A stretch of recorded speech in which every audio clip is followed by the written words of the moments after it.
Welcome to The Explainer. Today we're diving into a really tragic and complex case that unfortunately unfolded in a Bangkok apartment building. It's a story that started with a troubled relationship and, unfortunately, ended in death. So let's just lay out the stark reality here. One American man is dead, and four men from Myanmar, three of them brothers and one a cousin, are now in custody for his killing. Now, this wasn't some random act of violence. As you'll see, every single person involved lived in the very same apartment building. But this is where the simple facts stop, and the story gets incredibly complicated. See, the suspects are claiming they were just defending themselves, but the initial evidence, well, it points to a pretty brutal group assault. So how on earth did a dispute like this escalate into a fatal attack? To really understand that, we've got to look at the whole story. All right, let's start with what we know for sure, the crime scene itself and what happened right after. So police get a call to an apartment building on Sukhsawat 26 in Bangkok. And when they get there, they find the victim, a 54-year-old American man, Mr. Cost. He had died from multiple stab wounds. The suspects, this family of four men from Myanmar, were identified almost immediately and arrested right there at the scene. Right, but an arrest is almost never the end of the story, is it? The four men immediately gave a reason for what they did, and it paints a totally different picture of what went down. And right from the get-go, their story wasn't a confession to murder. No, it was a claim of justification. They told reporters that the American man had been harassing their sister relentlessly, and that all that night he actually threatened her with a knife. They were adamant they were just trying to protect her. And just like that, you've got two completely different stories on the table. Was this a desperate act of family protection against a violent guy, or was it a brutal, over-the-top group attack? To even begin to find the answer, we have to rewind a bit.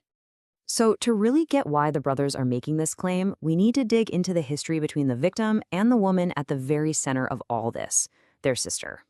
The sister, Miss Nampung, she eventually told police that, yeah, she had been in a secret relationship with the victim. It only lasted about 2 months. They were neighbors in the same building, saw each other all the time, and even though she had a boyfriend, she started this secret affair with him. And wow, look at how fast this all went south. It starts in December, but by January, she says she's already seeing this incredibly jealous and abusive side to him. So by early February, she ends it. But that's not the end. The situation just explodes into threats, forcing her to literally flee her own apartment right before the fatal fight. So, why did she break it off? Well, Miss Nampung gave investigators a pretty clear list of reasons.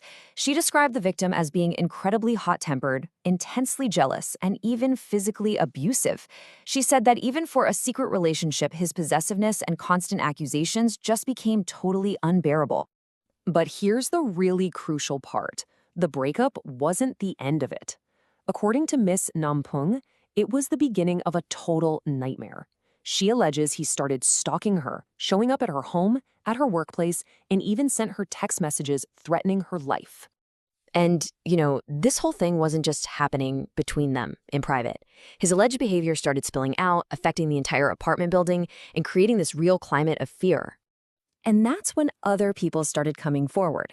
Statements from other residents, and even the brothers' boss, started to back up Miss Nampung's story.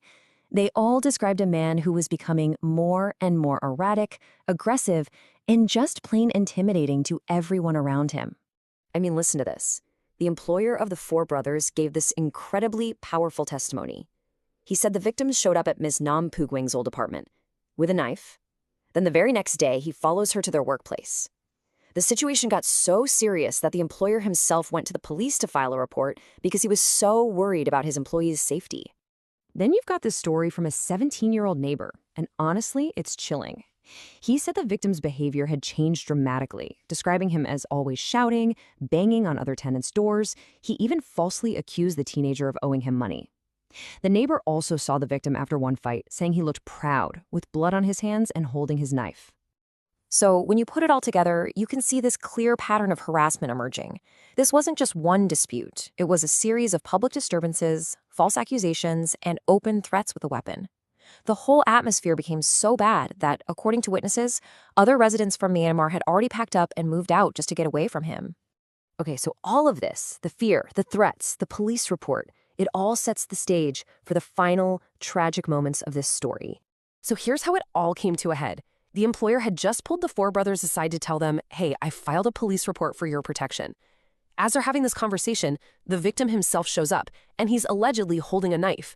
Seeing him, the four men confront him, and in that instant, weeks of simmering fear and anger just exploded into that final fatal assault.